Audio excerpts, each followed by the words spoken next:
Hello everyone, welcome back to Arcades Academy. I hope you all are doing well. So we are back with the fourth lecture of this general awareness MCQ series which is very important for your SSC CGL 2023 tier first. So आज हम इस lecture में जो MCQs discuss करेंगे वो आपको 2022 exam में पूछे गए हैं और ये क्वेश्चंस आपके लिए बहुत ही इम्पॉर्टेंट रहते हैं बिकॉज़ इनमें हम जो आगे आने वाले क्वेश्चंस है उनके बारे में बात कर लेते हैं कि कैसे आगे आने वाले क्वेश्चंस पूछे जाएंगे और इन्हीं में से जो भी आपके प्रीवियस ईयर क्वेश्चंस होते हैं उन्हीं में से फिर वो आगे क्वेश्चन जो आपको पूछे जाते हैं. नॉट सेम वैसे ही क्वेश्चंस नहीं पूछे जाते हैं बल्कि जो उनमें एक्स्ट्रा इन्फॉर्मेशन और नॉलेज होती है, एक्स्ट्रा कुछ पॉइंट्स होते हैं, वो आपको आगे एग्जाम्स में बहुत ही हेल्पफुल होते हैं और वही आपको जो है रिपीटिंग मोड में पूछे जाते हैं most of the times. No doubt वहाँ पे कुछ करंट जो स्कीम्स होती है, करंट इश्यूज होते हैं, करंट जो इवेंट्स होते हैं वो भी आपको वहाँ पे जो पूछे जाते हैं. सपोर्ट्स में से हो चाहे ये आपके कोई समिट हो तो उसमें से भी वहाँ पे करंट इवेंट्स में से क्वेश्चंस आपके पूछे जाते हैं. बट जो क्वेश्चंस जनरल नॉलेज पे मान लीजिए 10 या 15 से क्वेश्चंस जो होते हैं वो आपके वही जनरल नॉलेज में से जो पूछे जाते हैं जो कि प्रीवियस ईयर उन्होंने जो पूछा होता है उसी में से फिर रिपीटिंग मोड में वो पूछते हैं. सो ये सीरीज इसीलिए आपके लिए बहुत इंपॉर्टेंट रहती है क्योंकि यहाँ पे हम जो आपके क्वेश्चंस पूछे गए हैं उन पे डिस्कशन करते हैं कि कौन कौन से जो इंपॉर्टेंट पॉइंट्स है कैसे वो आगे आपको हेल्पफुल रहेंगे, कैसे वो आपके आगे एग्जाम में आने वाले पूछे जाएंगे, उन पे हम बात करते हैं. तो अभी तक हमने 3 लेक्चर जो है इस पे बनाए हुए हैं. अगर आपने अभी तक वो नहीं देखे हैं तो जाके आप हमारे चैनल में प्ले लिस्ट जो है उस पर देख सकते हैं. प्ले लिस्ट है SSC जनरल अवेयरनेस के जो CGL 2023 पे बना हुआ है, उस पर आप जाके वो लेक्चर्स है वो देख सकते हैं.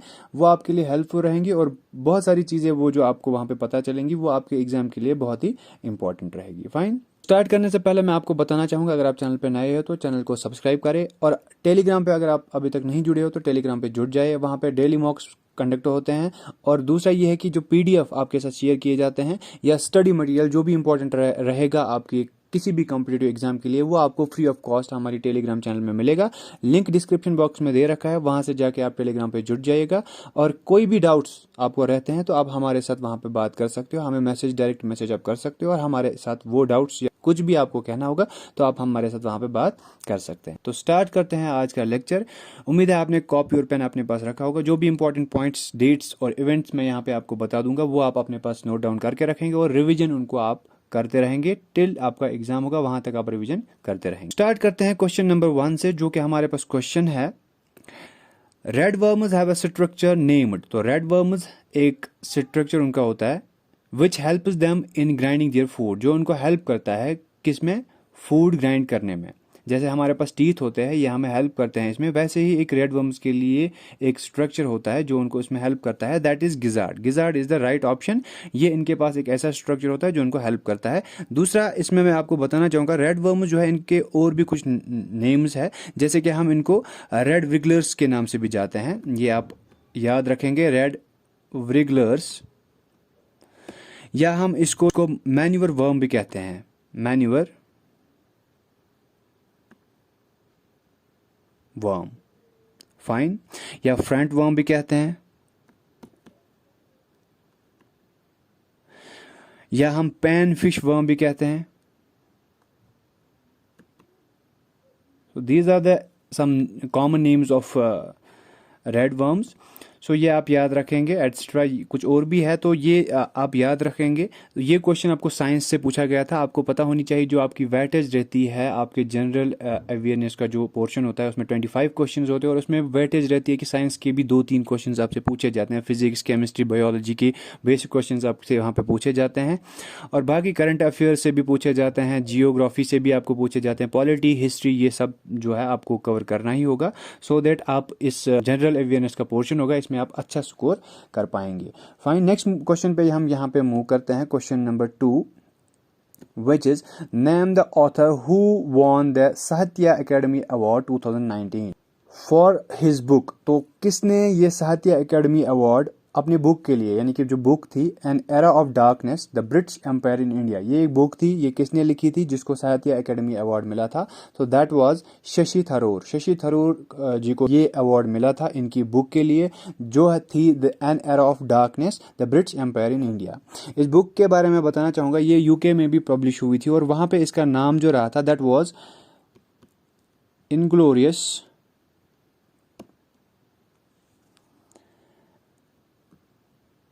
empire, what British did to India. Did to India, ये इसका वहां पे नाम रहा था यूके में. फाइन. नेक्स्ट क्वेश्चन की हम यहां पे बात कर लेते हैं. Veteran freedom fighter, social reformer and feminist Savitribai Phule held from which of the following states of India. तो सावित्रीबाई फुले के बारे में आपको बताना है, जो कि सोशल रिफॉर्मर थी और ये बहुत ही अच्छी फ्रीडम फाइटर थी. और इन्होंने क्या किया था, इनके बारे में थोड़ा सा मैं आपको बता दूं. शी वॉज, पहले तो ये मैं आपको बता दूं कि ये कौन से स्टेट से थी. She was from Maharashtra. ये महाराष्ट्र में एक गांव था जिसका नाम था नायगोन. ये कौन से डिस्ट्रिक्ट में आता है, ये आपके सतारा डिस्ट्रिक्ट में, महाराष्ट्र का सतारा डिस्ट्रिक्ट जो है उसमें आता है नायगोन. वहां से ये जो है बिलोंग करती थी. And she was wife of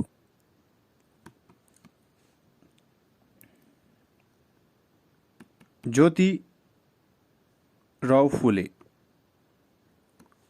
fine. तो ये क्या थी, she was first female teacher of India. इनको अपने जो पति थे ज्योतिराव फुले, उन्होंने पढ़ाया था. तो उसके बाद जब इनको नॉलेज मिली थी तो इन्होंने क्या किया था, इन्होंने सर्व किया था. एक पुणे में इन्होंने एक स्कूल खोला था जो कि फीमेल्स के लिए था, गर्ल्स के लिए था. तो वहाँ पे इन्होंने गर्ल्स को पढ़ाया था. तो she was the first female teacher of India. तो इन्होंने फिर बहुत जो है इसमें हेल्प की थी लड़कियों को पढ़ाने में.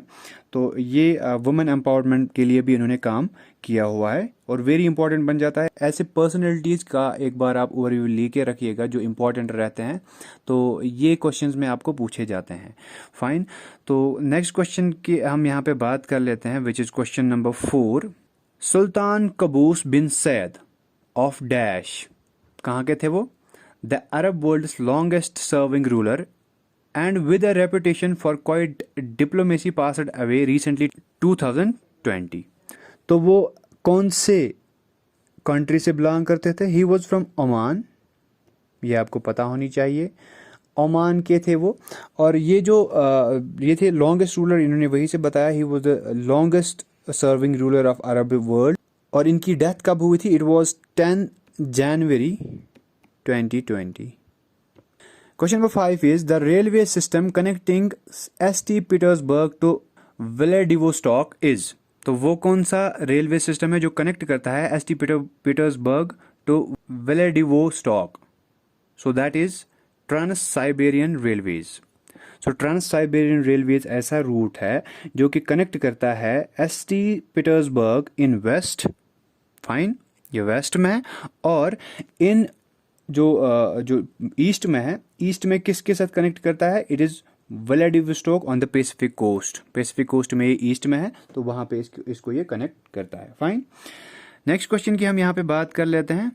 Question number 6. As of 10th April 2022, who among the following is serving as the chief minister of Chhattisgarh? Chhattisgarh का चीफ मिनिस्टर आपको बताना है. मैंने आपको लास्ट वीडियोस में भी बताया है, कुछ चीफ मिनिस्टर्स के नाम भी बताए थे जो कि कौन कौन से स्टेट के चीफ मिनिस्टर है. तो ये बहुत ही इंपॉर्टेंट बन जाता है आपके लिए चीफ मिनिस्टर्स. ये आप याद करके रखेंगे. इसको एक बार अच्छे से देख लीजिएगा. सारे जो स्टेट्स इंडिया के हैं उनके चीफ मिनिस्टर्स और गवर्नर्स ऑफ यूनियन टेरिटरीज वो भी आप देख के रखिए. यहाँ पे जो क्वेश्चन हमें है कि छत्तीसगढ़ का चीफ मिनिस्टर कौन है, और ये 10 अप्रैल 2022 की बात थी और आज भी ये वो चीफ मिनिस्टर है वहाँ का. That is Bhupesh Baghel. He is the minister of commerce and industries. वहीं पे टी साहू जो है, he is member of Chhattisgarh legislative assembly. Fine. और ये जो आपके टी.एस. सिंहदेव है, ये क्या है वहाँ के? ये हेल्थ मिनिस्टर है. फाइन, ये आप याद रखेंगे. नेक्स्ट क्वेश्चन की हम यहाँ पे बात कर लेते हैं, which is question number 7. The electricity amendment bill 2022 was introduced in Lok Sabha on August 8, 2022. The bill amends the electricity act established in. तो किस एक्ट को इन्होंने जो अमेंड किया, जो एस्टेब्लिश हुआ था? तो it was the electricity amendment bill 2003. इसको आप देख लीजिएगा कि इसमें क्या क्या अमेंडमेंट्स हुए हैं। अगर मैं यहाँ पे आपको वो बता दूं तो वीडियो लंबा हो जाएगा और आपको इसमें बहुत टाइम लग सकता है। तो थोड़ा बहुत आप इसको अच्छे से देख लीजिएगा, अपने पास जो भी आपके पास मटेरियल है या नेट से भी आप देख लेंगे जो भी इसमें अमेंडमेंट हुआ था, वो आपके लिए मे बी इंपॉर्टेंट हो जाएगा। फाइन। क्वेश्चन नंबर 8 की बात कर लेते हैं। विच of the following sites is located on the hills near the Brahmaputra valley. तो कौन सी साइट इनमें से है जो लोकेट है कहाँ पे, near the on the hills of the, वो ऑन द हिल्स है जो कि ब्रह्मपुत्र वैली के पास में है, on the way to China and Myanmar. तो चाइना और म्यांमार के रास्ते। दैट इज ऑप्शन 4 दोअजली हेडिंग। तो इसके बारे में थोड़ा सा बता दूं, ये एक नियोलिथिक साइट थी। कहाँ पे, देमा हसो, ये आपको पता होनी चाहिए। देमा हसो ये एक डिस्ट्रिक्ट है इन असम, वहां पे ये न्यूलिथिक साइट। ब्रह्मपुत्र वैली के बारे में बता दूं, यहाँ पे एक रिवर है which is very important for you, it is Brahmaputra river. Fine. आपके रिवर्स जो है यानी कि इंडस, गंगा, ब्रह्मपुत्र, ये वेरी इंपॉर्टेंट बन जाते हैं आपके एग्जाम के लिए। थोड़ा इनको देख लीजिएगा आप अच्छे से। ब्रह्मपुत्र रिवर के बारे में थोड़ा सा बता दूं मैं। ब्रह्मपुत्र रिवर जो है इसका ओरिजिन कहाँ पे है, it is Kailash range, Himalayas में कैलाश रेंज जो है वहाँ पे इसका ओरिजिन है, कैलाश रेंज। फाइन। और इसको मैं बता दूं, तिब्बत में इसका जो नाम है दैट इज यारलंग संगपो, तिब्बत में इसको बोलते हैं। वहीं पे जब ये एंटर होता है अरुणाचल प्रदेश में, अरुणाचल प्रदेश में इसको क्या बोलते हैं, दिहांग। फाइन। और बांग्लादेश में इस रिवर को किस नाम से बुलाते हैं, दैट इज जमुना। ये आप के लिए इंपॉर्टेंट है, इनको आप अच्छे से याद रखिएगा, पूछे जाते हैं ऐसे क्वेश्चंस और पूछे भी गए हैं ये क्वेश्चंस आपको। और इसको और एक नाम है रेड रिवर भी इसको बोलते हैं। फाइन, रेड रिवर भी इसको बोलते हैं। ये आप अच्छे से इसको याद रखेंगे और फिर ये जाके बे ऑफ बंगाल में चला जाता है। Question number 9, with which of the following states is the folk dance Tarangamel associated. तो किसके साथ तरंगमल जो फोक डांस है किस स्टेट के साथ एसोसिएटेड है, so that is Goa. Goa में ये फोक डांस किया जाता है, Tarangamel is the folk dance of Goa. Next question की हम बात कर लेते हैं। Question number 10, distance covered by object is to time. तो यहां पे जो क्वेश्चन है, distance covered by an object is dash to time, तो वो क्या होती है, is it equal proportional, directly proportional, inversely proportional, double proportional, that is directly proportional to time. तो ये वेरी बेसिक सा क्वेश्चन है, साइंस का क्वेश्चन है, ये आपको पूछा गया था एसएससी सीजीएल 2022 के एग्जाम में, ये आपको पूछा गया था। नेक्स्ट क्वेश्चन की हम यहाँ पे बात कर लेते हैं। Question number 11, the family doctor programme launched on a pilot basis in first week of September 2022। देख लीजिए, ये भी आपको इंपॉर्टेंट कुछ चीज़ें होती है, ये याद रखनी होती है। तो कब फैमिली डॉक्टर प्रोग्राम लॉन्च किया गया था, सितंबर 2022। ऐसे क्वेश्चन भी पूछे जा सकते हैं। This programme was launched by which state government. तो किस स्टेट गवर्नमेंट ने ये लॉन्च किया था, so it was Andhra Pradesh. Andhra Pradesh में ये जो प्रोग्राम था लॉन्च किया गया था। बेसिकली फैमिली डॉक्टर प्रोग्राम है क्या, ये मेनली इंट्रोड्यूस करता है क्या इस्टेब्लिश करने के लिए, village health clinics in every village, हर किसी विलेज में एक विलेज हेल्थ क्लिनिक्स जो है इस्टेब्लिश किए जाएं। फाइन। तो ये आंध्र प्रदेश के जो स्टेट थी वहाँ पे उन्होंने ये प्रोग्राम जो है स्टार्ट किया था। फाइन। और वहीं पे आंध्र प्रदेश के सीएम आपको याद होने चाहिए कौन है, that is YS Jagan Mohan Reddy. मैंने आपको ये लास्ट वीडियो में भी बोला था, सो ये बहुत ही इंपॉर्टेंट आपके लिए बन जाता है। और यहाँ पे तमिलनाडु की मैं बात करूँ, तमिलनाडु का भी मैंने आपको बोला था MK स्टालिन। चीफ मिनिस्टर्स की मैं बात कर रहा हूँ, ये आप याद रखेंगे। ओडिशा की अगर मैं बात करूँ, ओडिशा में जो है that is Shri Naveen Patnaik.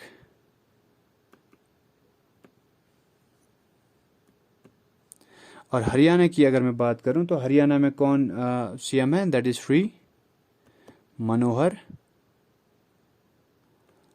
Lal Khattar. Fine. तो ये चीफ मिनिस्टर्स आपके लिए इंपॉर्टेंट बन जाते हैं, इनको भी आप अच्छे से मेमोराइज करके रखिएगा। नेक्स्ट क्वेश्चन की हम यहाँ पे बात कर लेते हैं। Question number 12 is which of the following facts is not associated with PC Mahalanobis, who contributed to the formulation of India's 5-year plans. तो इनमें से कौन सा ऐसा फैक्ट है जो कि इनके बारे में सही नहीं है? तो पीसी महालानोबिस, इनका पूरा नाम जो था दैट वाज प्रोफेसर प्रशांता चंद्र महालानोबिस। इनको फादर ऑफ इंडियन स्टेटिक्स भी कहते हैं, father of Indian statistics. Fine. और जो नेशनल स्टेटिस्टिकल डे जो है वो मनाया जाता है 29 जून, ये आप याद रखेंगे, बिकॉज इनका जो जन्म हुआ था दैट वाज 29 जून 1893 इन कलकत्ता। और पहली बार ये कब मनाया गया था national statistical day? That was 29 जून 2007, ये आप याद रखेगा। तो अब फैक्ट्स की यहाँ पे बात कर लेते हैं। पहला है कि he was established the Indian statistical institute, yes इन्होंने किया था। ही स्टार्टेड द जर्नल संख्या, ये भी इन्होंने किया था। He is known as the architect of Indian planning, बिल्कुल 5-year प्लान इन्होंने दिया था। Mahalanobis was born in 1983 in Kolkata, तो मैंने आपको बोला था 1893, तो it is wrong. So option 4 is the correct कि ये इनके बारे में सही फैक्ट नहीं है। तो इनकी जो जन्म हुआ था that was 1893 not 1983। Fine. Next question की हम बात कर लेते हैं।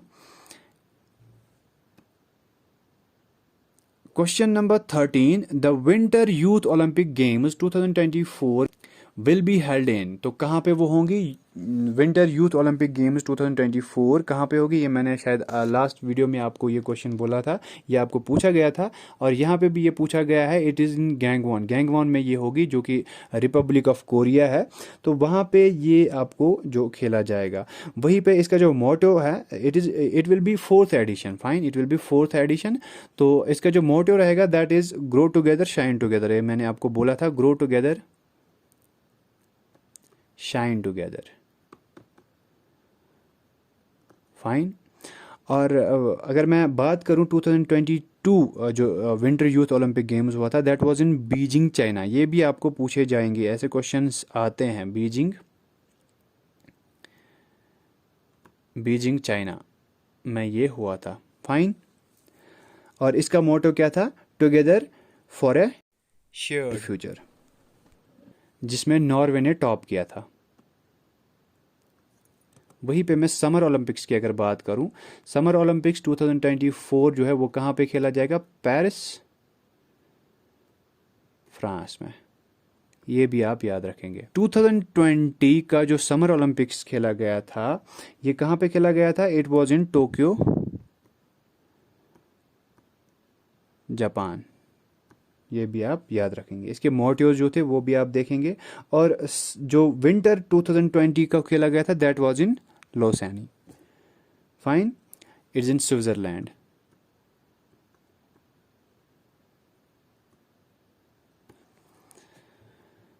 नेक्स्ट क्वेश्चन की हम यहां पे बात कर लेते हैं। All India Muslim League was established in 1906 at, तो कहाँ पे ये बनी थी? 1905 में आपकी जो स्वदेशी मूवमेंट स्टार्ट हुई थी उसके बाद ही मुस्लिम लीग जो है बनी थी। अपोज किया था इन्होंने ये जो स्वदेशी मूवमेंट थी उसको अपोज किया था, और इन्होंने सपोर्ट किया था पार्टीशन ऑफ बंगाल में, जो कि पार्टीशन ऑफ बंगाल हुआ था उसको सपोर्ट किया था इन्होंने। और ये बनी थी ढाका में, इट वाज ढाका, और आज का इसको बांग्लादेश का ढाका कहते हैं। फाइन। और ये कब बनी थी? It was 30th December 1906। Fine. तो इनका फर्स्ट सेशन जो है कराची में हुआ था 29 दिसंबर 1906 में, और वो तब प्रिसाइड किसने किया? इट वॉज आदमजी पीर भाई। फाइन। ये चीज़ें जो है कुछ आपको याद रखनी पड़ेगी, ये इम्पॉर्टेंट है। नेक्स्ट क्वेश्चन की हम यहाँ पे बात कर लेते हैं। विच of the following is not a fundamental right?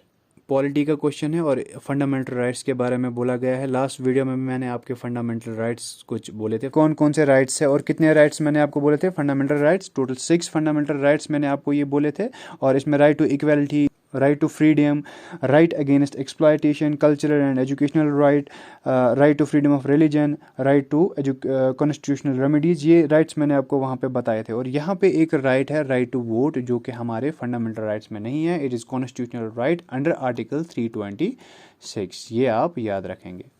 Fine, तो फंडामेंटल राइट्स टोटल कितने हैं? 6, वो मैंने आपको बता दिया, ये आप याद रखेंगे। और राइट टू इक्वालिटी जो है, इसमें कौन कौन सा आर्टिकल है, ये आपके लिए इंपॉर्टेंट है, ये आप अपने पास रख लीजिएगा। मैंने आपको लास्ट वीडियो में बोला था कि जो फंडामेंटल राइट्स है उनको आप अच्छे से एक बार देख लीजिएगा, क्योंकि इंपॉर्टेंट बन जाते हैं आपके एग्जाम के लिए, पूछे जाते हैं हर बार एक आपके एग्जाम में। तो ये आप एक बार अच्छे से इसका रिविजन आप देख लीजिएगा, अच्छे से गो थ्रू कर लीजिएगा, फंडामेंटल राइट्स सारे पढ़ लीजिएगा। फाइन, और इसमें मैं आपको बता दूं जो राइट टू इक्वालिटी है, इसमें कौन कौन से आर्टिकल है, आर्टिकल 14 to 18 इसमें आते हैं।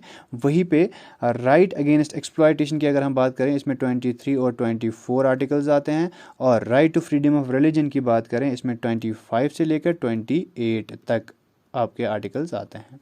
फाइन, नेक्स्ट क्वेश्चन की मैं यहाँ पे बात कर लूँ, which is question number 16, the Trimbakeshwar is the origin of which of the following rivers. तो मैंने अभी आपको बोला था कि रिवर्स के बारे में आप अच्छे से देख लीजिएगा, क्योंकि रिवर्स पे क्वेश्चंस आपको आते हैं। और यहाँ पे आपको बोला गया है कि त्र्यंबकेश्वर जो है वो किस रिवर का ओरिजिन। इसका जो करेक्ट आंसर है that is Godavari, it is Godavari. Fine, इसका गोदावरी राइट ऑप्शन है। फाइन, वहीं पे मैं ताप्ती या तापी, जो ताप्ती या इसको तापी भी कहते हैं, इसका जो ओरिजिन मैं आपको बता दूं, it is Multai in Madhya Pradesh. Fine, और महानदी की अगर मैं बात करूं, ये कहाँ पे राइज करती है? It rises from a place near Sihawa, इसको सिहावा, ये रायपुर में है, नियर रायपुर। फाइन, और रवि की अगर मैं बात करूं, रवि बेसिकली है क्या? इसका जो ओरिजिन होता है दैट इज बारा भंगल, ये रोहतंग पास में है, रोहतंग पास, नियर रोहतंग पास। फाइन, रोहतंग पास कहाँ पे है? हिमाचल प्रदेश में। फाइन, नेक्स्ट क्वेश्चन की हम यहाँ पे बात कर लेते हैं। Question number 17, who among the following was the guru of Pandit Ravishankar? It was Alauddin Khan. तो अलाउद्दीन खान जो थे, इनका जो पूरा नाम था, इट वॉज बाबा अलाउद्दीन खान, और ये इंडियन सरोद प्लेयर थे। फाइन, तो इंडियन सरोद प्लेयर भी थे ये, तो ये किसके गुरु थे? पंडित रविशंकर के। फाइन, नेक्स्ट क्वेश्चन की हम बात कर लेते हैं। क्वेश्चन नंबर 18 है, match column A with column B. Vitamin A, vitamin B12, vitamin C, vitamin D, इनके बारे में आपको बताना है, इनका जो ऑल्टरनेटिव नेम्स है वो बताने हैं। विटामिन ए की अगर मैं बात करूं, इट इज़ रेटिनॉल, इसका रेटिनॉल नाम जो है से जाना जाता है। वहीं पे विटामिन B12 की अगर मैं बात करूं, इसको हम जो है कोबालामिन कहते हैं, यानी कि 1B 2C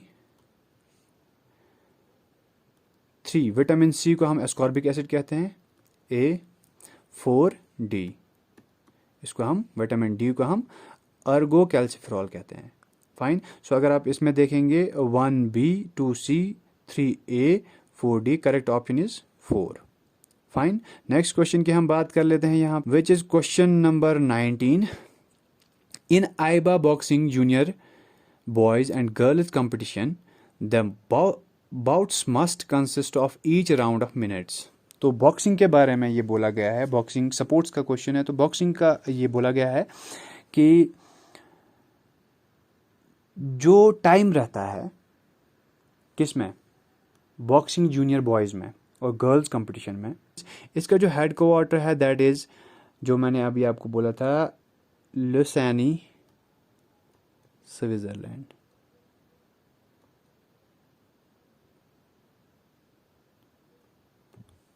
फाइन, तो बोला जाता है, क्वेश्चन है, in AIBA boxing junior boys and girls competition, तो इसमें जो जूनियर बॉयज और गर्ल्स का कंपटीशन रहता है उसमें bouts must consist of each round of minutes, तो जो ईच राउंड होता है वो कितने मिनट्स का रहता है? सो करेक्ट ऑप्शन इसका है 2। इसका मैं आपको थोड़ा सा बता दूं, जो कि बॉयज होते हैं फाइन। जूनियर बॉयज़ और गर्ल्स में इनमें क्या रहता है कि जो बाउट्स का जो टाइम रहता है इसमें 3 राउंड्स होते हैं और 2 मिनट्स के जो है सारे रहते हैं, यानी कि 3 राउंड्स जो होते हैं वो 2 मिनट्स के पर ईच, यानी कि 6 मिनट्स का रहता है। वहीं पे अगर मैं बात करूं जो इलाइट मैन और यूथ बॉयज़ है उनके लिए 3 राउंड्स रहते हैं। फाइन, उनके लिए भी 3 राउंड्स रहते हैं, इनके लिए भी 3 राउंड्स रहते हैं, लेकिन इनको टाइम ज़्यादा दिया जाता है कि 3 मिनट्स का एक राउंड रहता है। फाइन, किन में? इलाइट मैन और यूथ बॉयज़ में। वहीं पे अगर मैं इलाइट वुमेन और यूथ जो गर्ल्स है उनकी बात करूं, वहाँ पे क्या रहता है? 4 राउंड्स रहते हैं और 2 मिनट्स ईच रहते हैं। 4 राउंड्स और 2 मिनट्स ईच, ये आप याद रखेंगे और लिख के रखेंगे अपने पास। हम क्वेश्चन नंबर 20 की बात कर लेते हैं यहाँ पे, which is the last question of this lecture. Which of the following river rises in the Indian Himalayan? Indian Himalayan से वो राइज करता है। फाइन, तो ऑप्शन देख लेते हैं, कोसी, यमुना, गंडक, घाघरा। तो इसका जो correct option is that is Yamuna. Fine, it is the largest tributary of Ganga river. जो गैंग्स रिवर होते हैं उसका लार्जेस्ट ट्रिब्यूटरी कौन सा है? Yamuna. Fine, largest tributary of gangs. Fine, और इसका जो ओरिजिन होता है वो एक जगह से होता है जिसको हम कहते हैं यमुनोत्री। फाइन, और ये ज्वाइन करता है किसको? गंगा को। कहां पे? एट प्रयागराज। फाइन, वहीं पे हम बात अगर करें इस पे जो सिटीज है, जो इसके बैंक्स पे जो सिटीज है दैट इज दिल्ली एंड, और कौन सी है? आगरा। कोसी की अगर मैं बात करूं, कोसी को हम क्या बोलते हैं और एक नाम से जाना जाता है इसको, that is sorrow of Bihar. Fine, तो ये कुछ इंपॉर्टेंट क्वेश्चंस थे आज के लेक्चर के, और उम्मीद है आपने बहुत कुछ यहाँ पे सीखा होगा और एंजॉय किया होगा लेक्चर को। ऐसे और भी इम्पोर्टेंट क्वेश्चंस मैं आपके लिए लेके आता हूँ। तो अगर आपने अभी तक चैनल को सब्सक्राइब नहीं किया है तो चैनल को सब्सक्राइब करें, और टेलीग्राम पे अगर आप अभी तक नहीं जुड़े हो तो टेलीग्राम पे जुड़ जाइए। इस लेक्चर का PDF मैं आपके साथ वहाँ पे शेयर करूँगा। तो मिलते हैं नेक्स्ट वीडियो में, तब तक के लिए take care. Thank you so much.